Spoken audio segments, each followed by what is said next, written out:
大嫌いな女子と結婚した。それはとても不幸なことだったけれど、でもきっとこの結婚は。 All right, so first off, I'm extremely excited about next week's episode. Next week's episode is called Night Attack, and we can only guess what that's gonna mean. So next week's gonna be a really good episode. But let's focus on episode 3. I'm married to a girl I hate in my class, and episode 3 I thought was an adorably cute, entertaining episode. But the one thing it was missing, and I just gotta be upfront. Remember, I keep it honest. I keep it, I keep it real. I keep it honest. Is there was comedy missing, and I'm not saying that the things that occurred this episode you couldn't find humorous. I'm not even saying that you specifically may have laughed. You may have laughed a ton this episode. I think there was humorous moments and comedic moments this episode, but for some reason, they didn't hit for me.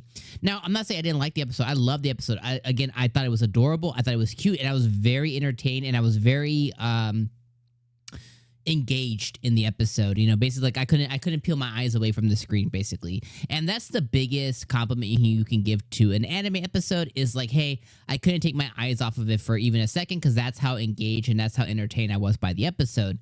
But the one thing that episode 1 and 2 had for me specifically was all the comedy moments from Akane specifically. Now, some of those moments still happen this episode in Akane, but as opposed to episode 1 and 2 where she was reacting to something like, oh, he's suddenly going to touch me, and she's like, bombastically reacted to that moment. This episode, her reactions were more cute and more like, oh, go ahead kind of thing, as opposed to other reactions that she's had before. So I think it's basically transitioning from funny into adorable, which I think still totally works for the show. But I have to definitely call out, you got to call a spade a spade. I definitely still have to call it out that, hey, the one thing that I really, really loved about the show, it was just missed in this episode. Now, it's definitely going to come back. I think all the moments that Akane has, specifically, were still here. They were just a little different. So, if I had to say, this episode still, I think, like an 8 out of 10. Maybe even a little bit higher. But I really loved, like, the time that our two main characters are spending with each other. I think it's just absolutely adorable. It's absolutely cute. And for me, I think the biggest aha moment or the biggest win I had this episode was finally finding out exactly why Akane agreed to this. We know that from one side, we know that Saito agreed to marry her because, hey, he wants to... is it the Hojo? Because his name's Saito, right? So it's the Hojo company, I think, which is his grandpa's company. He wants to inherit his grandpa's company, and to do so, his grandpa was like, okay, well, you got to go marry Akane. And just to refresh everybody, the reason for that is his grandpa and her grandma were basically, when they were their age, they had a lot of interest in each other, but just life happened and they went their parallel ways. Well, when Akane's grandpa died, they basically rekindled that love, and they're like, hey, we want to give what we should have had to you guys.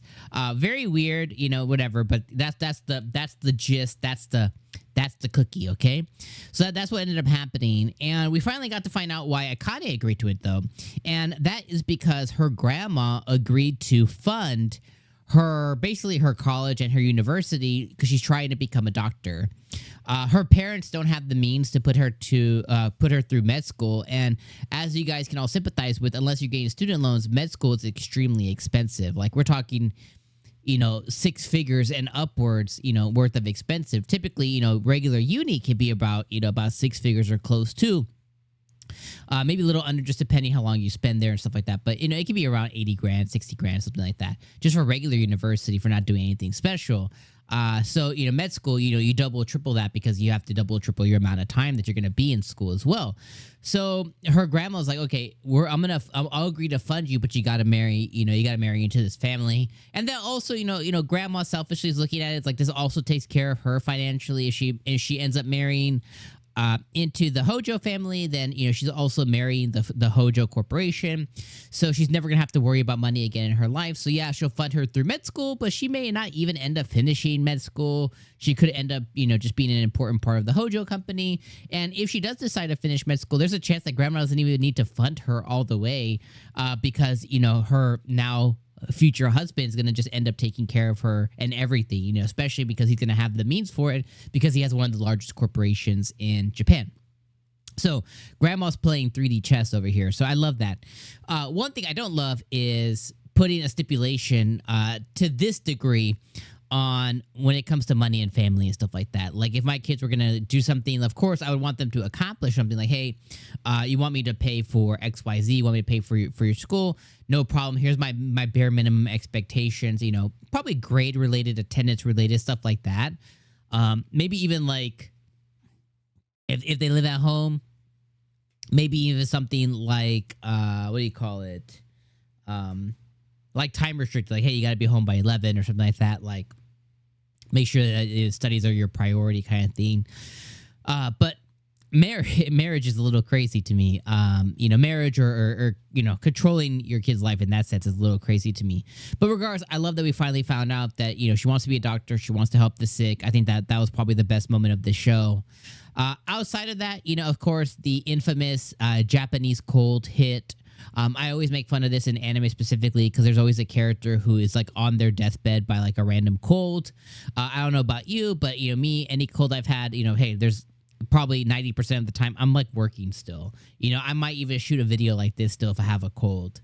It's very rare that I'm on my deathbed for like the common cold or the common flu. It does suck, you know, and you do feel like crap, but never to the sense of like I'm passing out at my desk or, you know, I'm falling or something like that. Even when I have had a high fever, which, you know, high fever sucks too. And, you know, she did end up having a fever of 42 Celsius, which, you know, depending if you're in the States or in this side of the hemisphere, roughly about 106, 107 degrees as far as her fever, which is extremely high. 107 degrees is very worrisome, but it could pass. You know, I mean, you know, some fever reducer, you know, some Tylenol, it'll pass, no problem. But he picks her up and literally runs her to the hospital, which I thought was an adorable moment and very unrealistic as well. But hey, regardless, he runs her to the hospital. She had a cold. She gets you know, free and cleared and all that stuff. So that was a cute moment. And then the last one I'll talk about is her best friend, Himari. I've always speculated that Himari probably has a thing for Saito, has her eyes on Saito. And at the end of the episode, she kind of made that clear that, you know, she fancies him a little bit. You know, she called him dense and everything as well, too. And, you know, she's probably one part, you know, wanting to back her friend Akane, and one part, like, she probably has a crush on him, too. So there's that. As well. And of course, his weirdo cousin, Shisei, who's always in the mix as well. But overall, again, this was an adorable, a cute episode. We got to see them share some moments. We got to see that, you know, Saito take care of Akane, you know, a couple of times, right? He made some cake for her. He made sure she was okay during her cold. I thought that was a cute moment. We got to see them share moments with, you know, watching a movie for Akane and playing a video game for Saito, you know, bonding and sharing time. We got to see them go on like a little mini date, grocery shopping and stuff. So a lot of really, really cute moments that occurred this episode. So I think from a entertainment and a cute factor, this was like an 8 or 9 out of 10 episode, but it was missing the comedy. So for me, that's kind of why I kind of didn't get a couple points, because legitimately I didn't laugh at all this episode, whereas opposed to episode 1 and 2, I laughed a lot. So comedy is a big thing for me, especially with romantic comedy shows. All right, my friends, I'm going to see you guys next week for episode number 4 next week. Yeah, episode number 4. Sorry about this video, guys, being late. I was on vacation all weekend. Dunk. But I'm back, so I'll see you guys next week on time for episode 4. Peace.